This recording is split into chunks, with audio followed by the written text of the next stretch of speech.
My name is Howard Brennan. I am 61 years old. I drive a 7-year-old Chevy pickup. I wear the same brand of flannel shirt I have been wearing since I was 32. I take my coffee black with no sugar because sugar is extra, and I grew up in a house where extra was not something we discussed at the breakfast table. I built a company from nothing. Not from a loan my father gave me. Not from a trust fund that arrived when I turned 25. From nothing. From a folding table in my garage, a phone that rang 4 times in the first month, and the specific willingness to work hours that most people would describe as unreasonable, and that I simply described as Tuesday. I am not going to tell you the name of the company right now. That part matters later. What I want to tell you first is about a Sunday dinner in October. My daughter Sarah had cooked a roast.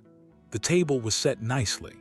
My granddaughter Emma was in her high chair at the corner of the table, eating small pieces of something soft and looking at all of us with the wide, honest eyes of a 2-year-old who has not yet learned to perform anything. I was sitting across from my son-in-law Tyler. Tyler Cole, 34 years old, finance, works at a firm in the city that manages investment portfolios for clients whose net worth starts at 8 figures. He wore a watch on Sundays that cost more than my first car. He spoke about money the way some people speak about a sport they are very good at constantly, specifically, and with the underlying assumption that anyone not playing at his level had simply not tried hard enough. Tyler had been my son-in-law for 4 years. In 4 years, he had never once asked me what I did. Not once. He had assumed, based on the truck, based on the flannel shirt, based on the house I lived in, which was a decent house in a quiet neighborhood that I had paid for in full in 2009, and that did not have a 3-car garage or a home theater or the kind of kitchen that looked like it had never been cooked in. He had assumed I was comfortable in the way that a retired working man was comfortable. Pension, some savings, social security eventually. The math of a life lived carefully but not ambitiously. He was wrong about every number. But I had never corrected him. Not because I was hiding anything, because I genuinely did not care what Tyler thought about me, and explaining my financial situation to a man who had never asked about my life felt like a conversation I had not been invited to have. So I sat at Sunday dinners for 4 years and listened to Tyler talk about his deals and his clients and his quarterly returns, and I ate my roast, and I watched my granddaughter eat her soft pieces of something, and I was perfectly content. Until October. Until Tyler looked across the table at me during a conversation about the market and said the thing he said. He said, "Howard, no offense, but I probably make in a single day what you made in your best year. Some of us just played a different game." He said it with his fork in his hand and his watch on his wrist, and the specific confidence of a man who had never in his life been wrong about something in front of someone who knew the actual answer. My daughter Sarah looked at her plate. Little Emma looked at me from her high chair. I looked at Tyler. I picked up my coffee. I said, "That's interesting." And I meant it. Because what happened the next morning was the most interesting thing that had happened to me in a long time. But before I tell you about the next morning, I need to tell you where I actually came from. Because the truck and the flannel shirt and the quiet neighborhood have a story behind them. And that story is the only reason the next morning happened the way it did. Like this video right now, if you have ever been underestimated by someone sitting at your own table, hit that like button and let's go. Subscribe to the channel and ring the notification bell. Every single week, there is a story here that does not go where you think it is going. Comment below and tell me, have you ever sat quietly while someone talked about you like you were not in the room? Tell me what you did about it. Let us go all the way back. To a small town in Ohio.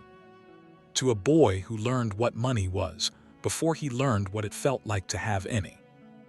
I grew up in Millfield, Ohio.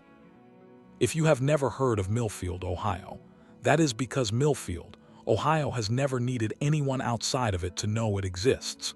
It is a small town with a main street, 2 churches, a grain elevator, a gas station, and the kind of community where everybody knows everybody's business and most people's business is not particularly exciting. My father, Gerald Brennan, worked at the grain elevator for 27 years. He was a quiet man, not unhappy, just quiet in the specific way of men who have worked physical jobs their entire lives and who have learned that the body saves its energy by keeping the mouth closed. He woke up at 5 every morning. He came home at 6 every evening. He ate dinner at the kitchen table, watched the news, and was asleep by 9. He never complained about his life. He also never pretended it was something it was not. He made enough to pay the bills and put food on the table and keep the heat on through Ohio winters that were specific about reminding you that the world did not care about your comfort. There was not much left over after that. New clothes happened at the start of school and not again until the following year. Eating out was a birthday event. Vacations were drives to the lake 2 hours away where we stayed in a cabin my uncle owned for the last 2 weeks of July. I loved those weeks at the lake. I loved them partly because the lake was beautiful and partly because my father was different there. Away from the grain elevator and the 5 a.m. alarm and the weight of managing a life that required constant management, he became someone lighter. He fished in the morning and laughed at bad jokes in the evening, and once, when I was 9 years old, swam all the way to the floating dock in the middle of the lake and waited there for me to swim out to him. I had never swum that far before. He had not told me I could not do it. He had just waited on the dock. I had made it. That was the most important thing my father ever taught me, and he taught it without saying a single word. He just waited to see what I would do when the distance was more than I had done before. I was not a spectacular student. I was a decent one, the kind who paid attention in the classes that interested him and survived the ones that did not. What I was good at from a very early age was seeing how things worked. Not machines, not electronics, though I was fine with those. Systems. The way that one thing connected to another, and how understanding that connection gave you leverage that pure effort alone could not. I saw this at the grain elevator when my father took me there on a Saturday when I was 11. I watched the whole operation for an hour, the trucks coming in, the grain being weighed and sorted and stored, the paperwork being processed, the scheduling of pickups and deliveries. And I saw in that hour 3 places where the operation was losing time because the information flow between the people doing the physical work and the people doing the paperwork was slower than it needed to be. I did not say this to anyone at 11. I filed it. I started working at 14. Not at the grain elevator. At the hardware store on Main Street, owned by a man named Roy Hutchins who had owned it for 30 years, and who had the specific manner of a man who trusted no one under the age of 40, but who was willing to observe them carefully before making a final decision. Roy observed me for 3 weeks before he said a word beyond instructions. At the end of the 3rd week, he called me to the back of the store where he kept the inventory records in a filing system that had been developed in 1978 and not updated since. He said, "This filing system doesn't work." I said, "No, sir." He said, "You know that because." I said, "Because when Mrs. Patterson came in last Tuesday asking for the 3/4-inch copper fittings, you spent 8 minutes looking for the inventory sheet before you found them on the shelf by memory. The system should tell you where they are before the memory does." Roy had looked at me for a long moment. He had said, "How old are you?" I had said, 14. He had said, "What would you do about it?" I had described a simple reorganization, nothing complicated, alphabetical by product category with a secondary index by location in the store. A weekly count system that took 30 minutes instead of the quarterly count that took a full day, and was always wrong anyway. Roy had listened. He had said, "Show me." I had reorganized the filing system over the following 2 Saturdays. Roy had given me a $2 raise the week after. He had also, in a way that was more valuable than the $2, started talking to me about the store, not as a boss talking to an employee, as a man talking to someone he had decided was worth talking to. He explained margins. He explained supplier relationships. He explained why he stocked certain things even when they moved slowly, and why he dropped certain things even when customers asked for them. He explained the specific logic of a small business that survived for 30 years in a small town, where the big box stores in the city had taken most of the market. Roy's logic was simple. He said, "They have everything. I have the right things. The people who know the difference come here. I only need the people who know the difference." I never forgot this. I thought about it for years. I thought about it when I started my own company. I was working at Roy's through high school and had also, by 16, added 2 other income sources. Mowing lawns in the summer with a riding mower I had bought for $300 from a neighbor who was moving, and doing basic bookkeeping for 3 small businesses in town that had been referred to me by Roy himself after a conversation with the owner of the diner across the street. The bookkeeping had come from an accident. I had been helping Roy reconcile his monthly accounts one Saturday when the diner owner, a woman named June Marsh, had come in for something and had seen what I was doing and had asked Roy if I was his accountant. Roy had said, "He's 16. June had looked at me. She had said, "Can you do mine?" I had said, "What are you currently doing?" She had described a system that involved a shoebox and good intentions. I had said, "Yes, I can do yours."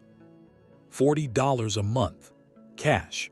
I rode my bike to her diner on the first Saturday of every month and spent 2 hours with her shoebox. By the time I graduated high school, I had saved $11,000. Not a fortune, but $11,000 at 18 years old, saved from hardware store wages and lawn mowing and bookkeeping for a diner and a small pharmacy and a women's clothing store on Main Street, was $11,000 that represented something beyond money. It represented the specific proof that the systems I could see in my head could be turned into income. I did not go to college immediately. I thought about it.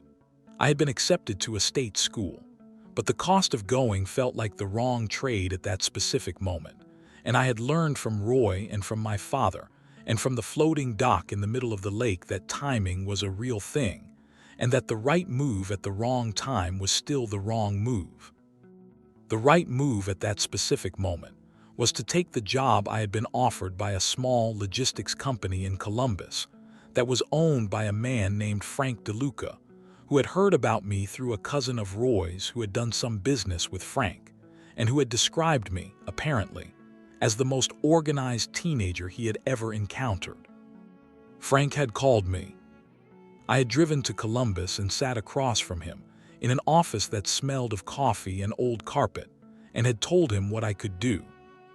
He had hired me on a Tuesday. I moved to Columbus on a Thursday. I was 18 years old. Frank DeLuca's company was called Central Ohio Logistics. It was a small operation, 8 employees, 3 trucks, contracts with a handful of manufacturers in the Columbus area to move product between their facilities and their regional distribution points. Frank was a good operator. He understood his clients and he kept his trucks running and he paid his people fairly. What he was not good at was the paper side of the business. Not the accounting, which he had an external firm handle, the operational paper, the scheduling, the routing, the documentation of what was picked up and what was delivered and when and by whom.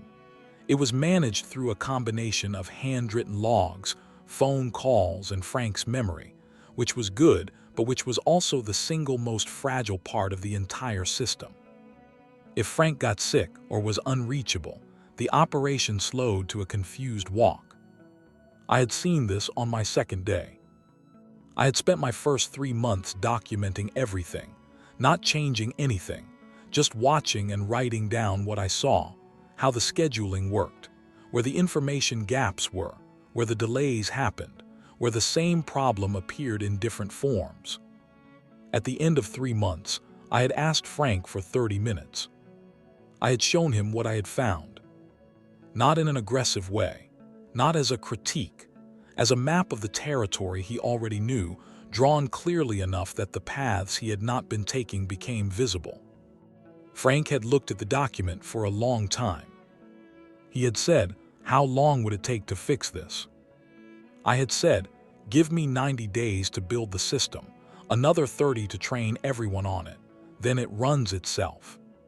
Frank had said, "What do you need?" I had said, "A budget for some software and 4 hours a week with each of your drivers." He had given me both. The system I built over those 90 days was not complicated. It was a scheduling and documentation process that eliminated the dependency on Frank's memory by creating a shared record that everyone in the operation could access and update. Every pickup, every delivery, every delay, every client interaction was recorded in real time rather than reconstructed from memory at the end of the day. The results were immediate. Delivery accuracy went up. Client complaints went down. Frank's phone stopped ringing on weekends with problems that should have been solved during the week. Frank gave me a significant raise. More importantly, he gave me something I had not asked for. He introduced me to 3 of his clients and told them what I had done. All 3 of those clients had the same problem Frank had. I started consulting. Not officially, not as a separate company. On evenings and weekends, I drove to the facilities of Frank's clients and I looked at their operations, and I built versions of the system I had built for Frank, customized for what each of them needed. By the time I was 23, I was earning more from consulting than from my salary at Central Ohio Logistics. Frank had known about the consulting from the beginning. I had told him. He had said he did not mind as long as it did not affect my work for him, and as long as I did not approach his competitors. I had agreed to both conditions and kept both agreements. When I left Central Ohio Logistics at 24 to start my own company, Frank had shaken my hand at the door and said, "I knew you were going to do this when you walked into my office at 18. I had said, "I didn't know yet." He had said, "I know. That's why I hired you before you knew." The company I started at 24 was called Brennan Operational Systems. I ran it from the second bedroom of my apartment for the first 8 months. The first client was a referral from one of the companies I had consulted for on evenings and weekends. The second was a referral from the first. The third through 7th were all referrals. I never once in the first 3 years of the company spent money on advertising. Every client came from another client saying to someone they knew, "You need to talk to this man." I was 26 when I hired my first employee. 28 when we moved into a proper office. 30 when the company crossed $1 million in annual revenue for the first time. I had gone back to Millfield that weekend.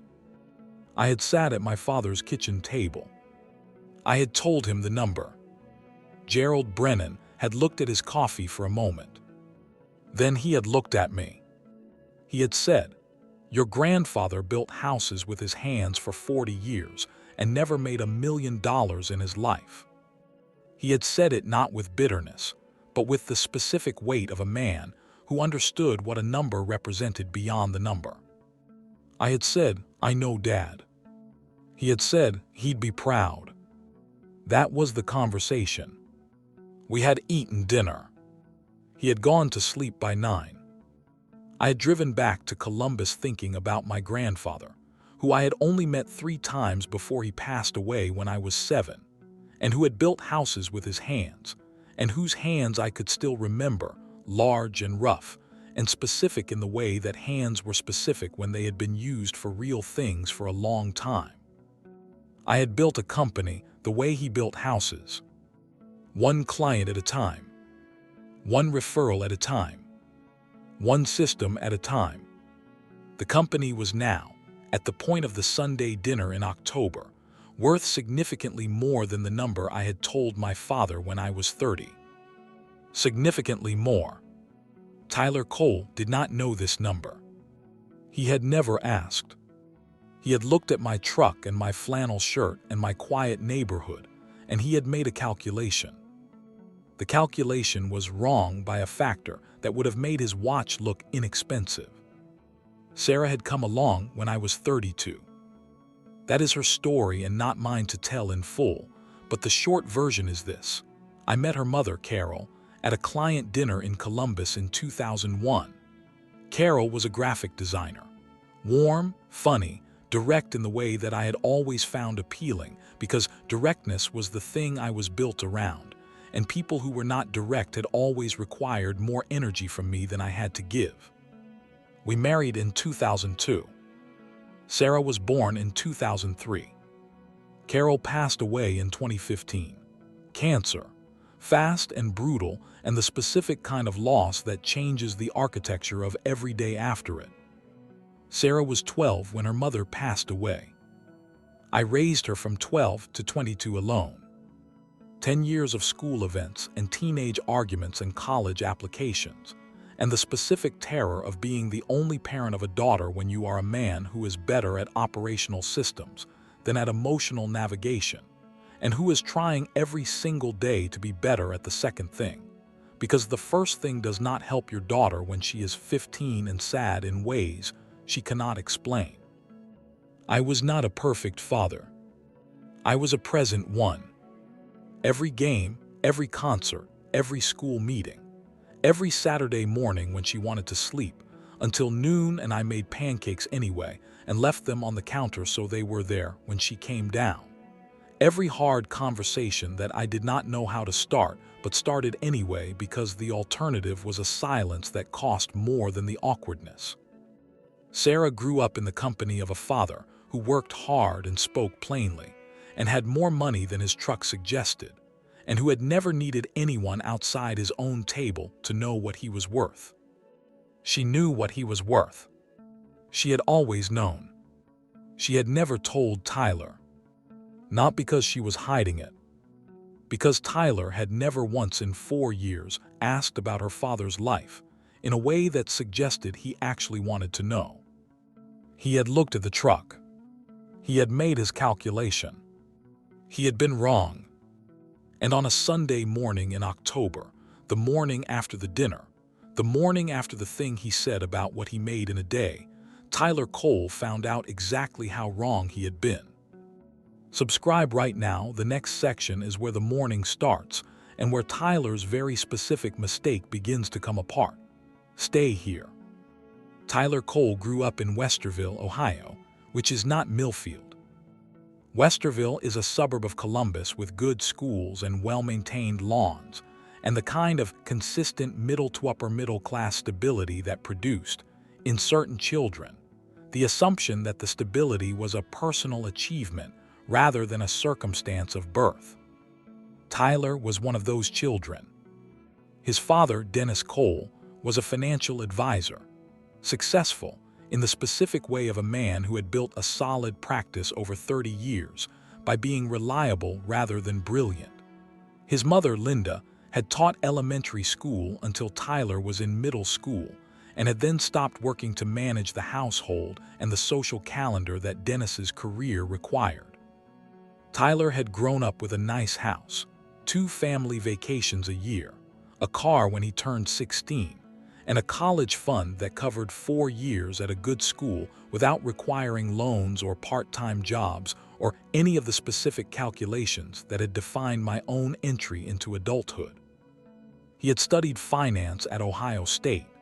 He had been good at it in the way that people were good at things they were also attracted to, which was the best kind of good. He understood money at a level that was genuine, not performed. He could read a financial statement the way I read an operational flowchart, quickly and with a specific eye for the thing that did not fit. He had gotten a job at Meridian Capital Partners straight out of college, portfolio management, high net worth clients, the kind of firm where the starting salary was already more than my father had made in 5 years at the grain elevator. He was good at the job. He made good money. He made more good money every year. And somewhere in the accumulation of good money and good suits and good client dinners at good restaurants, Tyler had developed the specific quality that money sometimes produced in people who had not had to build it from nothing. The quality of believing that his financial success was proof of a general superiority rather than evidence of a specific skill in a specific field during a specific period of favorable market conditions. He had met Sarah at a charity event in Columbus in 2019. She was 26, he was 30. She had been there with a friend from her design firm. He had been there representing Meridian at a table his firm had bought because the charity was the kind of charity that the clients of Meridian Capital Partners supported, and it was useful to be seen supporting it. Tyler had walked over to her table because she was the most striking woman in the room, and because walking over to striking women at events was something Tyler did with the easy confidence of someone who had rarely been told no. He had said, "I don't think I know you." She had said, "You don't." He had said, "I'd like to." She had said, "You might." That was how it started. They had dated for 18 months. I had met Tyler at month 3. Sarah had brought him to the house for dinner on a Sunday. I had made the same roast I always made on Sundays because Sunday roast was the thing Carol had established in the first year of our marriage, and that I had maintained every Sunday since because some routines were not just routines. Tyler had arrived in a car that cost more than my first 3 vehicles combined. He had been perfectly pleasant at dinner. He had complimented the food. He had made good conversation about the city and about Sarah's work, and about a few general topics. He had not once asked what I did. I had noticed this and filed it without judgment. Some people needed time to get comfortable before they asked personal questions. That was fine. I was patient. I had waited for the question. Month 3 became month 6. Month 6 became a year. The question never came. At the engagement dinner, which Tyler had arranged at a restaurant downtown that had the specific quality of restaurants that existed to demonstrate that the person who had chosen them was the kind of person who chose restaurants like this, he had given a toast. He had talked about Sarah. He had talked about their future. He had said in the toast that he was grateful to be welcomed into a good family. He had looked at me when he said good family. He had not asked, at any point before or after the toast, what I had built or what I did, or what good family actually encompassed beyond the Sunday roast and the quiet neighborhood. I had driven home that evening and thought about Roy Hutchins at the hardware store. Roy had said, "They have everything, I have the right things, the people who know the difference come here." Tyler did not know the difference. He had looked at the truck. He had calculated the flannel shirt. He had arrived at his conclusion and had never revisited it because revisiting conclusions required curiosity, and Tyler was curious about very specific things, and my life was not one of them. The 4 years of Sunday dinners had followed a pattern. Tyler would talk about his work, the deals he was managing, the clients he was courting, the market conditions, and how he was positioning portfolios ahead of them. He was genuinely knowledgeable and genuinely interesting on these topics, and I listened with real attention because I found finance interesting in the way that I found any operational system interesting, which was to say, I was always watching for the thing that did not fit. I never found anything that did not fit in Tyler's professional description of himself. He was good at his job. He was genuinely good at his job. That was never the issue. The issue was the assumption that ran underneath the 4 years of Sunday dinners like a current that nobody had named.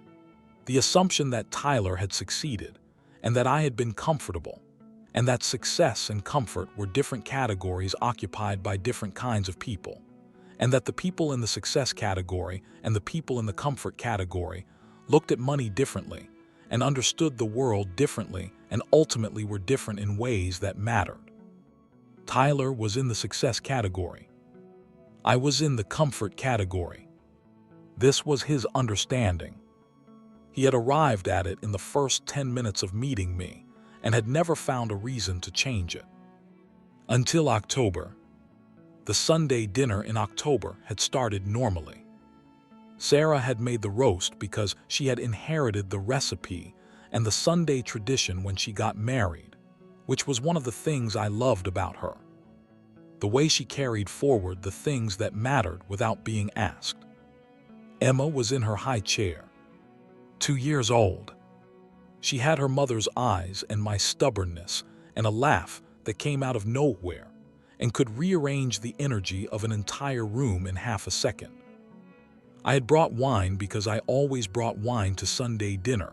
Not expensive wine, good wine. There was a difference. Roy had taught me the difference applied to hardware, and I had applied it to everything else since. Tyler had looked at the label. He had not said anything about the label, but I had seen the look of a man who knew wine labels and who had assessed this one and placed it in a category. Dinner had proceeded normally. Tyler had talked about a deal he had closed that week, a significant portfolio restructuring for a client whose assets were in a range that Tyler described with the specific casualness of people who used large numbers regularly enough that they had lost their ability to produce visible impact. He had described the commission. It was a good commission. I had nodded and said that sounded like a strong week. He had said it was a typical week, actually. We had eaten. Emma had knocked her cup off the high chair tray. Sarah had gotten up to get more napkins. And in the specific window of Sarah's absence from the table, Tyler had looked at me across the roast and the good wine and the Sunday quiet and said the thing he said. He said, "Howard, no offense, but I probably make in a single day what you made in your best year. Some of us just played a different game." He said it without malice. That was the most specific part of it. He did not say it to wound me. He said it the way you stated a fact that was simply true, the way you might say the weather today is cooler than yesterday, observational, settled, already filed. I looked at him. I thought about the grain elevator in Millfield. I thought about my father's quiet evenings and 5 a.m. mornings. I thought about Roy Hutchins and the filing system and the $2 raise. I thought about Frank DeLuca and 90 days and the system that ran itself. I thought about the number I had told my father when I was 30 and the much larger number that the company was worth now. I thought about Sarah coming back from the kitchen with napkins, unaware of what had just been said at her table. I picked up my coffee. I said, "That's interesting." 2 words. Tyler nodded as if I had agreed with him. Sarah came back with the napkins. Emma laughed at something only Emma could see. Dinner continued. I drove home at 8:30. I sat in my truck in my driveway for 11 minutes. I went inside. I made a phone call. Not an angry phone call. A specific one. A phone call to a man named Robert Cheng, who had been with Brennan Operational Systems for 14 years and who was, at the specific moment I called him on a Sunday evening in October, the chief operating officer of a company that Tyler Cole had spent 4 years having Sunday dinner across the table from the founder of without ever once asking a single question. I said, "Robert, I need you to pull the Meridian Capital file tomorrow morning." Robert said, "The investment account." I said, "Yes." Robert said, "What are we looking at?" I said, "Pull it and call me at 7. Robert said, "Done." I went to bed. Here is something I need to explain before the next morning, because the next morning will not make full sense without it. Brennan Operational Systems had started as a consulting company. It had grown into a software company. At some point between those two things, around the time I was 36, and the consulting work had scaled to a point that individual consultant hours were no longer the right model, I had started converting the systems I built for clients into software products, proprietary tools, built specifically for logistics and supply chain and operational management. The kind of tools that eliminated the problem of Frank DeLuca's memory being the single most fragile part of the operation, scaled to organizations that made Central Ohio logistics look like a weekend project. The software had taken 3 years and a significant investment to build correctly. It had been worth every year and every dollar. By the time I was 40, Brennan Operational Systems had 2 business lines: the consulting side, which still served clients directly, and the software side, which served clients through licensing agreements that generated recurring revenue regardless of how many hours my team worked. Recurring revenue was the specific thing that changed the shape of the company. Not a good year, not a great quarter, recurring, every month, from clients who had embedded our software into their operations and for whom replacing it would have been more expensive and disruptive than the licensing fee. We had been growing the recurring revenue line for 15 years. We had 214 clients on software licensing agreements. Meridian Capital Partners was one of them. Tyler worked at Meridian Capital Partners. He had worked there for 9 years. For 9 years, Tyler had been operating on a platform that my company had built and maintained, and that Meridian paid us a licensing fee for every single month. He did not know this. He had never asked about the operational infrastructure of the firm he worked for. He had never connected the name Brennan, which appeared in the software's documentation and in the firm's vendor contracts, to the man who made the roast-adjacent wine choice and drove the 7-year-old Chevy and sat across from him at Sarah's Sunday dinners. He had never connected these things because he had never looked for a connection. He had made his calculation at the truck. He had not looked again. The next morning I looked. Subscribe to the channel right now and ring that bell. What I found in that Meridian file on Monday morning is the thing that changed everything. Point 3 is coming, and it is the point that Tyler never saw arriving. Robert Cheng called me at 6:58 Monday morning. 2 minutes early. Robert was always early. It was one of the things I had known about him from his first week at the company 14 years ago, when he had been a 24-year-old who showed up to every meeting running 3 minutes before the scheduled time and who, when I asked him about it, had said, "Being on time is being late. Being early is being ready." I had known in that first week that Robert was going to be important. I had been right. He said, "Howard," I pulled the Meridian file. I said, "Tell me." He said, "Full software licensing agreement, running for 7 years, there on the premium tier, operations management platform, compliance documentation system, client communication infrastructure, 3 separate modules." I said, "Monthly fee." He said, $42,000. $42,000 per month. $504,000 per year. 7 years. I said, "And the contract renewal." Robert paused. I heard the sound of papers.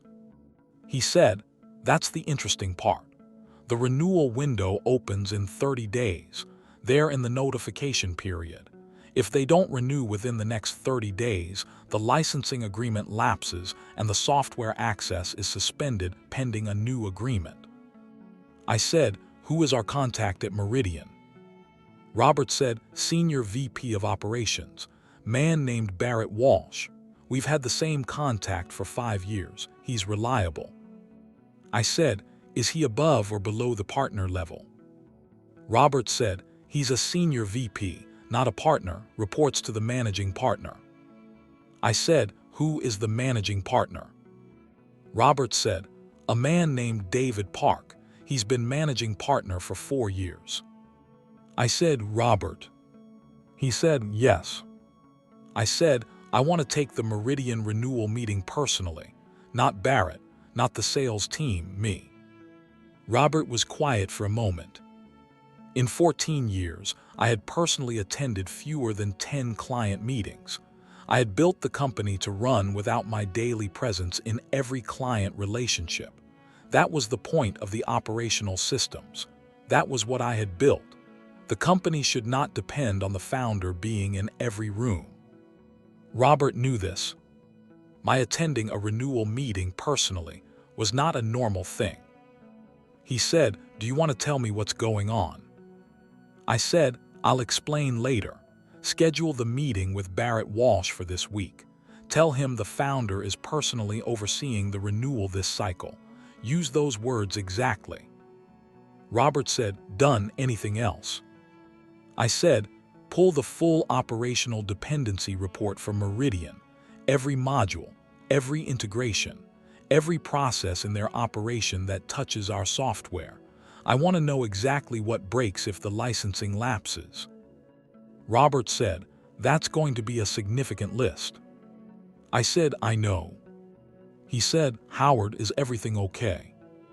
I thought about Sunday dinner. I thought about the roast and the wine and the 2 words I had said. I said, everything is fine. I just want to understand the full value of the relationship before the renewal conversation. Robert said, I'll have the dependency report on your desk by noon. He had it on my desk by 11:15. The dependency report was 43 pages. I read all 43 pages sitting at my desk with my black coffee. What the report showed was the specific thing that I had understood in the abstract, but had not fully mapped until I saw it in document form. Meridian Capital Partners had, over 7 years of using Brennan operational system software, integrated our tools into every significant operational function of their firm. Client communication logs, our system. Compliance documentation, our system. Portfolio reporting infrastructure, our system. Internal scheduling and project management, our system. Staff performance tracking, our system.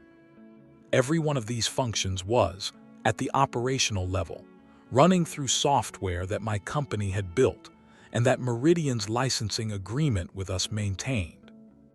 The report had a section at the back titled Estimated Service Interruption Impact. Robert's team had built this section for every major client as a standard part of the renewal documentation. It was meant to help the sales team understand the client's dependency level and price the renewal accordingly. For Meridian, the section read as follows: immediate impacts of licensing lapse, loss of access to all client communication archives, inability to generate compliance reports, interruption of portfolio reporting to clients, loss of internal scheduling and project tracking, estimated time to restore full functionality through alternative systems, 12 to 16 weeks. Estimated cost of transition, $400,000 to $600,000 in IT restructuring costs, plus regulatory exposure during the compliance documentation gap. I read this section twice. Then I put the report on my desk and looked out the window at the Columbus skyline, which was doing what it always did in October, which was being golden and cool and completely indifferent to the specific human situations happening inside the buildings it contained. I thought about what Tyler had said. I make in a single day what you made in your best year. I picked up my phone. I called Robert. I said, the renewal meeting, when can we get Barrett Walsh? Robert said, he's available Thursday at 2. I said, book it, in person at their office, And Robert, I want the full executive team there, not just Barrett. I want David Park in the room. Robert said, managing partner. I said, yes. Robert said, Howard, requesting a managing partner's attendance at a software renewal meeting is going to raise flags on their end. They're going to wonder why. I said, tell them we're introducing a new premium tier and that the founder is personally presenting it to select clients. Make it sound like an opportunity, not a request. Robert said, and is it an opportunity? I thought about this. I said, it depends on how the meeting goes. Robert was quiet. Then he said, I'll have the meeting booked within the hour. He booked it in 40 minutes. Tuesday and Wednesday, I worked normally. Not because nothing was happening, but because I had learned, over 40 years of building things, that the work you did while something was developing was the work that determined how well you were positioned when the development became visible. I reviewed 3 other client renewal files. I had 2 calls with the software development team about a new module we were building. I went to the gym at 6 in the morning, as I always did. I made my coffee black. I drove the Chevy. I wore the flannel shirt. On Tuesday evening, Sarah called. She said, Dad, I just wanted to check in. Tyler mentioned he might have said something at dinner Sunday that came out wrong. I said, he said something that came out exactly the way he meant it. Sarah was quiet. She said, Dad. I said, Sarah, I am not angry. I want you to know that first. I'm not doing anything from anger. She said, what are you doing? I said, I am going to a meeting on Thursday. She said, what kind of meeting? I said, the kind where I find out whether Tyler's employer understands the value of what they have. She was quiet for a long moment. She said, Dad, Tyler doesn't know about the company. I never told him because he never. I said, I know, sweetheart, I know. She said, he's going to feel terrible. I said, he is going to feel something. Whether it's terrible depends on whether he's capable of understanding what he feels. She said, are you going to be fair? This was my daughter, 26 years old, asking her father to be fair. I had raised her to ask that question. I had raised her to ask it of herself and of the people she loved and of situations that were complicated. I said, I am going to be completely fair. She said, okay. She trusted me. That was the weight of it. She trusted me, and I was not going to abuse that trust. I was going to be fair. Fair did not mean gentle. Fair meant accurate. On Thursday, I got up at 5. I made my coffee. I did not wear the flannel shirt.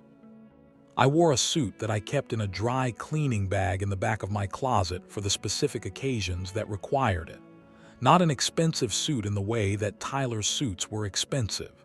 A well-made suit. The kind that lasted 20 years because the construction was correct from the beginning. I drove the Chevy to Meridian Capital Partners. I parked in the visitor lot. I went inside. The Meridian Capital Partners office was exactly what you expected from a firm that managed 8-figure portfolios for clients who paid close attention to the environments they were asked to enter. Marble floors, real art on the walls, the specific quality of carpet that communicated seriousness rather than luxury. A receptionist who greeted visitors with the precise warmth of someone trained to make people feel welcomed without making them feel comfortable enough to forget that they were in a professional environment. I told her my name. She looked at the visitor log. She said, Mr. Brennan, Mr. Walsh and Mr. Park are expecting you in the main conference room, 3rd floor. I took the elevator. The main conference room on the 3rd floor had a long table and a view of the Columbus skyline, and the specific quality of rooms where significant decisions were made, which was that everything in them was designed to make the people inside them feel that the decision in front of them was worthy of the environment. Barrett Walsh was already in the room.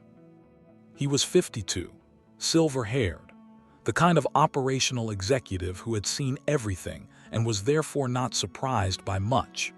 He shook my hand with genuine warmth because Robert had told me that Barrett had always respected our company and the relationship had been a good one. He said, "Mr. Brennan, it's great to finally meet you in person." I said, "Likewise, Barrett." He said, "David will be right in. He had a call run long." I said, "No problem." I sat down.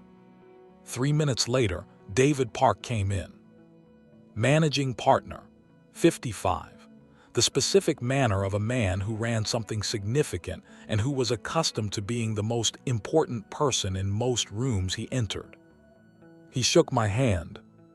He said, "Mr. Brennan, David Park, I've heard a great deal about your company from Barrett. 7 years is a significant relationship." I said, "It is. I take long relationships seriously." He said, "As do we." We sat down. Barrett pulled out the renewal documents. He said, "As I understand it, you wanted to personally present a new premium tier option." I said, "I did, but before I do that, I want to make sure we are all on the same page about the existing relationship. May I walk you through something?" David Park said, "Please." I opened my folder. I put the dependency report on the table. Not the full 43 pages. A 6-page summary I had prepared, which showed in clear, simple language what Meridian was running on our software and what the impact of a service interruption would be. I walked them through it. Barrett nodded along. He knew most of it. David Park read carefully. He was quiet through the entire presentation. When I finished, he looked at me. He said, "This is a significant operational dependency." I said, "Yes." He said, "More significant than I had understood before today." I said, "That's one of the reasons I wanted to have this conversation personally." He said, "What is the other reason?" I looked at David Park. I said, "One of your employees is my son-in-law." The room was very quiet. Barrett Walsh looked at his folder. David Park looked at me. He said, "I'm sorry." I said, "Tyler Cole, portfolio management. He has been my daughter's husband for 4 years. He has been a guest at my dinner table for that entire period." David Park said, "I see." I said, "He does not know about Brennan operational systems. He has never asked what I do. I have never volunteered the information." I paused. On Sunday evening, he made a comment at dinner that suggested he had formed a specific impression of my financial situation based on incomplete information. David Park was looking at me with the expression of a man who was very good at reading situations and who was reading this one carefully. He said, "What kind of comment?" I said, "The kind that a man makes when he believes the person across the table has less than he does." The room was quiet again. Then David Park did something I had not expected.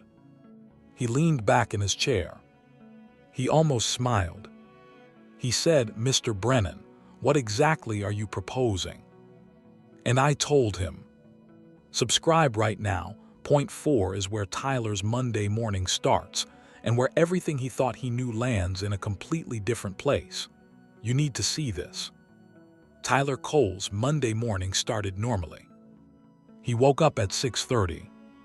He made coffee in the kitchen of the house he and Sarah owned in a good Columbus suburb. A house with a 3-car garage and a kitchen that looked like it had never been cooked in because Sarah did most of the cooking at my house on Sundays, and their kitchen was primarily used for coffee and the specific category of meal that could be ordered and delivered. He showered. He put on one of his suits. He drove to the office in the car that cost more than my first 3 vehicles combined. He arrived at Meridian at 8:15. He had a 9 o'clock client call and an 11 o'clock internal review meeting, and a lunch with a prospective client at a restaurant that had the same quality as the engagement dinner restaurant, selected specifically to communicate to the prospective client that the man across the table was the kind of man who selected restaurants like this. The 9 o'clock call went normally. The 11 o'clock meeting went normally. He went to lunch.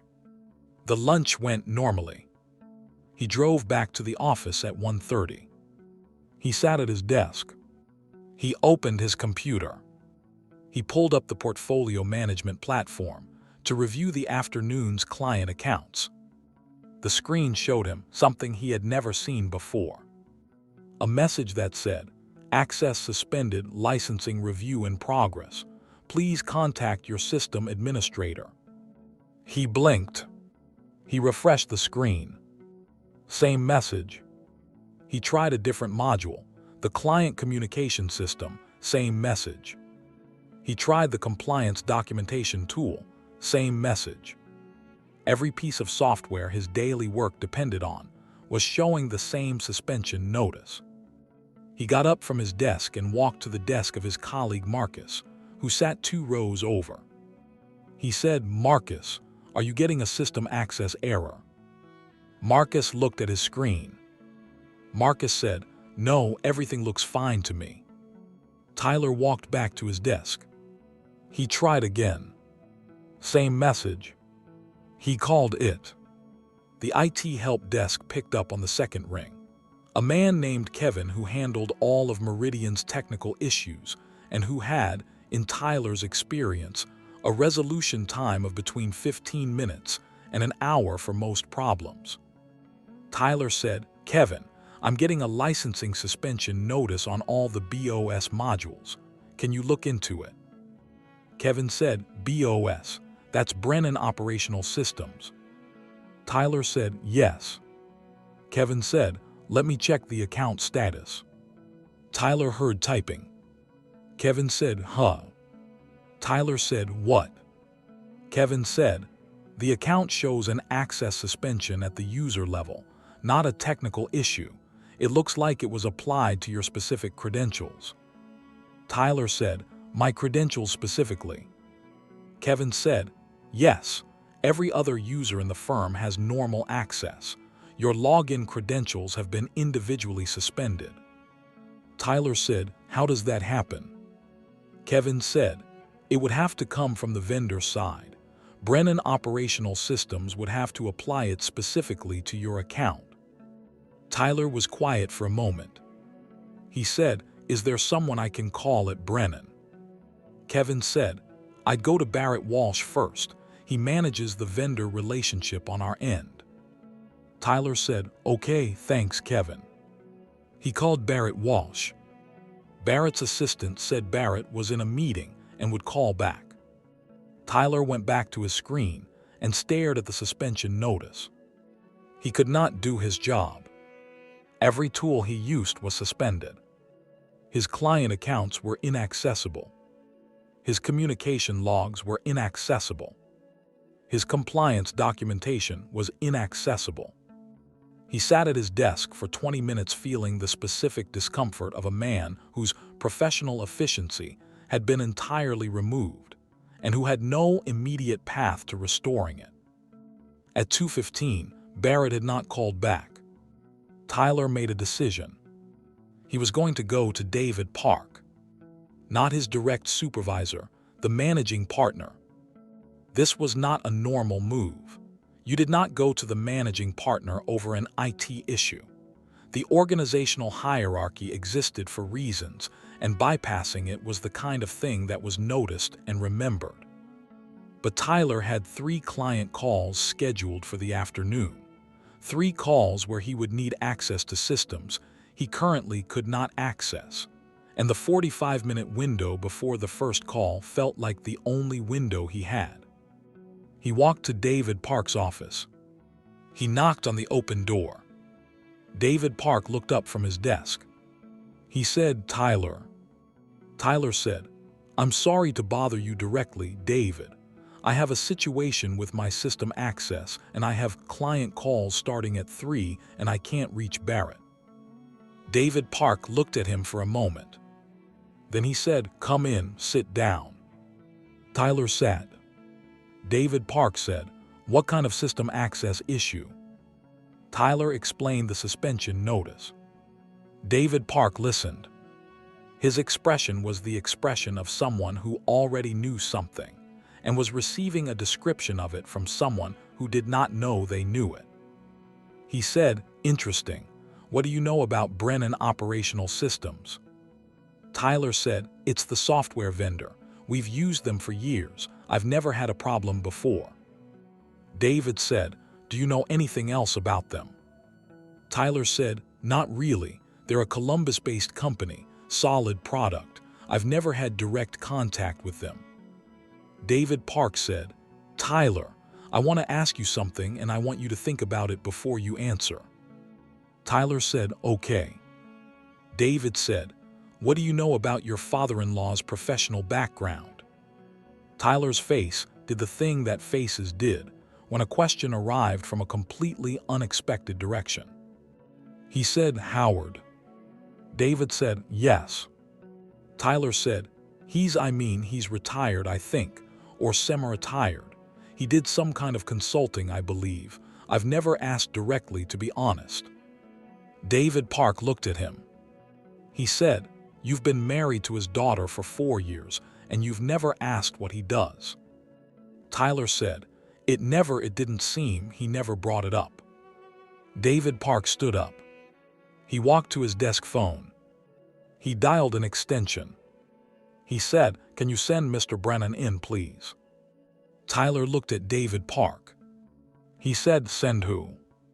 The office door opened, and I walked in. I'm not going to tell you that Tyler's face was the most satisfying thing I had seen in a long time. That is not the kind of man I am. What I will tell you is that his face did several things in a very short period of time, and that watching someone's face do several things in a very short period of time, when the several things are the specific sequence of surprise, confusion, recognition, and the beginning of understanding, is the kind of thing that stays with you. He said, "Howard." I said, "Hey, Tyler." He looked at David Park. He looked back at me. He said, "What are you?" I sat down across from him. I said, "I was in the building for a meeting. David invited me to stop in." Tyler looked at the managing partner of his firm, who had just called the man who made the wine choice and drove the 7-year-old Chevy by his first name. He said, "You know each other?" David Park said, "We had a meeting on Thursday. Mr. Brennan was here to discuss the renewal of the Brennan Operational Systems licensing agreement." Tyler looked at me. He said, "Brennan Operational Systems."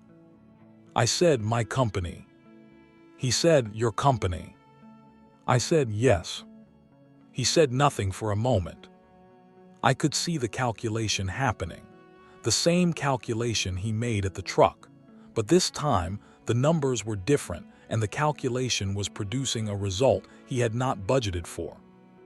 He said, "You own the software company." I said, "I built it from scratch. I have owned it for 33 years. He said, "The software that this firm runs on." I said, "Among other clients, yes." He looked at the suspension notice still showing on the company portal on David Park's secondary monitor. He said, "And my access." I said, "Was suspended this morning at your credential level specifically. I asked David to allow me to address it directly with you rather than through it." Tyler was very still. I had not come to this meeting to humiliate him. I want to be clear about that. I had come to this meeting because there was a conversation that needed to happen, and it needed to happen in a room where the full context was visible, and where the thing he had said across the Sunday dinner table could be examined against the thing that was actually true. Not to wound him, to inform him. There was a difference. He said, "Howard." I said, "Yes." He said, "On Sunday." I said, "You said what you said. I am not here about Sunday." He said, "Then what are you here about?"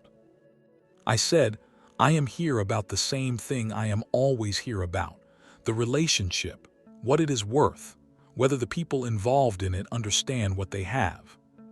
He looked at me.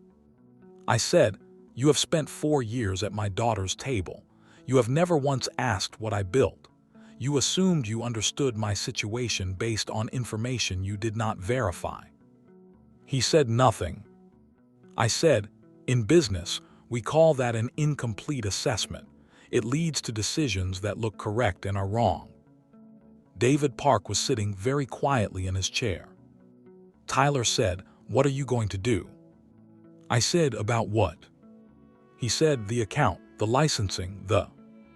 I said, "Tyler, your access is going to be restored before your 3 o'clock call. That was never in question." He said, "Then why?" I said, "Because I wanted to be in the room when you understood something." He looked at me. I said, "I make in a single day what you make in your best year." I said it the same way he had said it. Flat, settled, observational. Not cruel. Accurate. The room was very quiet. Then I stood up. I shook David Park's hand. I said, "David, tell Barrett the renewal is confirmed at the current tier. No changes." David said, "Understood." I looked at Tyler. I said, "See you Sunday." I walked out. I took the elevator to the lobby. I walked to the Chevy. I sat in it for a moment. Then I drove home. I made coffee. I called Robert. I said, "Restore Tyler Cole's access." Robert said, "Done, Howard." I said, "I know." He said, "Was it worth it?" I thought about Sunday dinner. About the roast and the wine and the 2 words. About my father at the grain elevator and Roy Hutchins and the filing system and Frank DeLuca and 3 decades of 5 a.m. mornings. I said, "Ask me on Sunday." Subscribe right now and ring that bell. Point 5 is Sunday, the one after Monday, and it is the Sunday that changes everything between Tyler and me permanently. The Sunday after Monday, Tyler arrived at Sarah's house before I did. This had never happened before. In 4 years of Sunday dinners, Tyler had always arrived slightly after the roast was in the oven and slightly before it came out. The specific timing of a man who enjoyed the result without feeling obligated to participate in the production. This Sunday he arrived 2 hours early. Sarah told me this on the phone on Saturday when she called to confirm I was coming. She said, "Tyler is going to help me cook this week." I said, "That's new." She said, "He came home Monday night and cooked dinner, Dad, from scratch. He doesn't really know how to cook, but he tried." I was quiet for a moment. She said, "He told me what happened at the office." I said, "What did he say?" She said, "He said you came into the meeting and you were completely calm and you made the point you needed to make and then you left. He said you didn't make him feel small." I said, "I didn't want to make him feel small." She said, "I know, he knows that now too." A pause. "He asked me to tell you something." I said, "What?" She said, "He said he wants to hear about the company, the whole story from the beginning, if you're willing to tell it." I sat with that for a moment. My daughter, who I had raised from 12 years old, whose mother's recipe was in the roast every Sunday, whose wide, honest eyes were in Emma's face in that high chair. My daughter, asking if I was willing to tell my story to a man who had sat across from it for 4 years without asking. I said, "Tell him yes." Sunday dinner was different. Tyler had helped Sarah with the roast. It was slightly overcooked because Tyler did not yet have the instinct for the oven, but it was present on the table, and that was the thing that mattered. He poured the wine. Not my wine. A bottle he had brought, a good one, the kind he actually knew about. He put it on the table and said, I thought I'd bring something I know is good. I looked at the label. I said, that is a good bottle. He said, I know. He said it without performance, just clearly. Emma knocked her cup off the high chair tray again. Sarah got the napkins. And Tyler, instead of continuing whatever he was saying, got up and helped. He came back to the table. He sat down. He looked at me. He said, Howard, I want to ask you something. I said, go ahead. He said, how did you start the company from the beginning? What actually happened? I looked at my son-in-law, 34 years old, good at his job, genuinely good at it, and asking, for the first time in 4 years, a question that had been available to him since the first Sunday dinner and that he had not asked because he had not known he needed to. I said, it started in Millfield, Ohio. I told him, not all of it. We had a roast to eat and Emma was at the table and Sunday dinner was not a deposition, but enough. Enough for him to understand the grain elevator and Roy Hutchins and Frank DeLuca and the garage and the first client and the first referral and the system that ran itself. He listened, not politely. Actually, he asked questions at the right moments, not the wrong moments where questions interrupted the telling, but the right ones where a gap appeared and the question filled it correctly. He was, it turned out, good at listening when he decided to do it. At the end, he said, the software, how does the recurring revenue model work? I explained it. He said, so you have 214 clients paying monthly. I said, yes. He said, and the licensing fees collectively. I said, significantly more than your best year. He looked at me. I looked at him. He said, more than my best day too. I said, yes. He was quiet. He said, I owe you an apology. I said, you don't owe me an apology, Tyler. He said, I do, what I said. I said, what you said was based on what you thought you knew. I am more interested in what you do now that you know the rest. He looked at me. He said, what do you mean? I said, I mean that the information I gave you on Monday is not the important part. The important part is the question you asked me 5 minutes ago. He said, how did you start? I said, yes. He said, why is that the important part? I said, because you could have asked it 4 years ago, at this table, and you didn't. Not because you were a bad person, because you had made an assumption and the assumption felt complete enough that you never went looking for what was behind it. He said, the truck. I said, the truck, yes. Emma laughed at something. We both looked at her. She was looking at the window, watching a bird outside that none of us had noticed. Tyler said, she has Sarah's laugh. I said, she does. He said, and your stubbornness, I think. I said, that is possible. He said, Howard. I said, yes. He said, I want to learn about what you built, not because of the money, because I sat at this table for 4 years and missed something that was right in front of me, and I don't want to do that again. I looked at my son-in-law. I thought about my father on the floating dock, just waiting to see what I would do when the distance was more than I had done before. I said, come to the office on Wednesday morning. He said, what time? I said, 5:30. He said, in the morning. I said, that's when the work starts. He looked at me for a moment. Then he said, okay. Sarah, who had been listening from her end of the table without interrupting because she was the daughter of a man who had learned the specific value of listening, looked at me. She looked the way she had looked at 12 years old when I had sat across from her in a hard conversation that I had not known how to start and had started anyway. She looked like she was watching her father do the thing he always did. Show up. Emma knocked her cup off the tray again.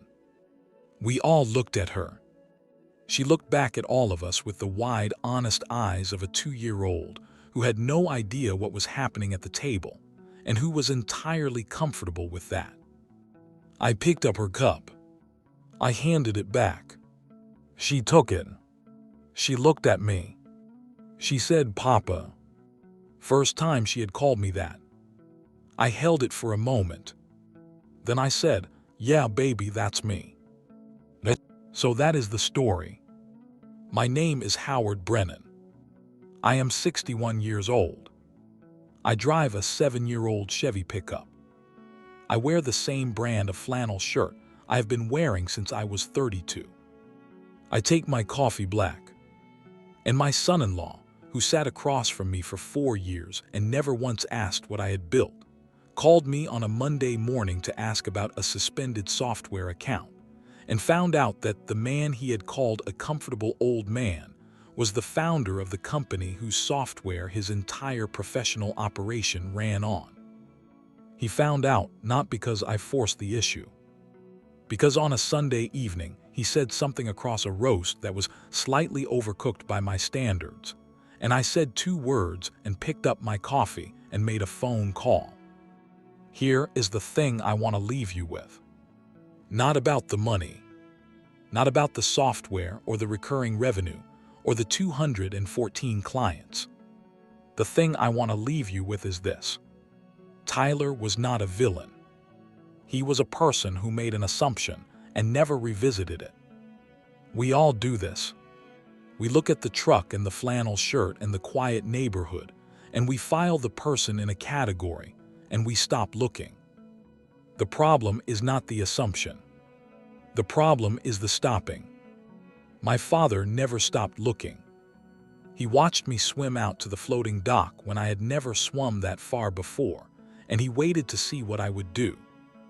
Roy Hutchins never stopped looking. He let a 14-year-old reorganize his filing system because he was paying attention to what the 14-year-old was actually doing rather than what 14-year-olds were supposed to be doing. Frank DeLuca never stopped looking. He hired an 18-year-old he had never met because someone who was paying attention had told him to.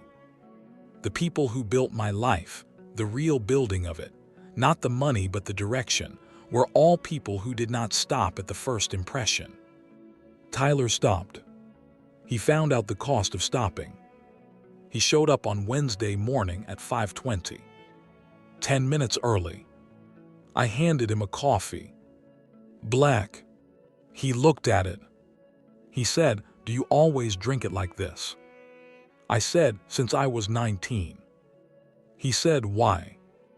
I said, "Because sugar is extra, and I grew up in a house where extra was not something we discussed at the breakfast table." He held the coffee. He said, "I want to understand that, where you came from, what that taught you."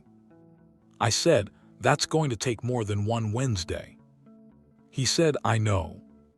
I said, "Good." We went to work. Like this video right now if this story landed the way I hoped it would. If you have ever been underestimated by someone sitting at your own table, you know exactly what those 2 words felt like to say. Hit that like button.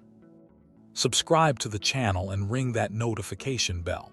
Every week there is a story here that is real and that goes somewhere true. We are not going anywhere. Be here every week. Share this with someone who needs to hear that the truck and the flannel shirt and the quiet neighborhood are not the whole story.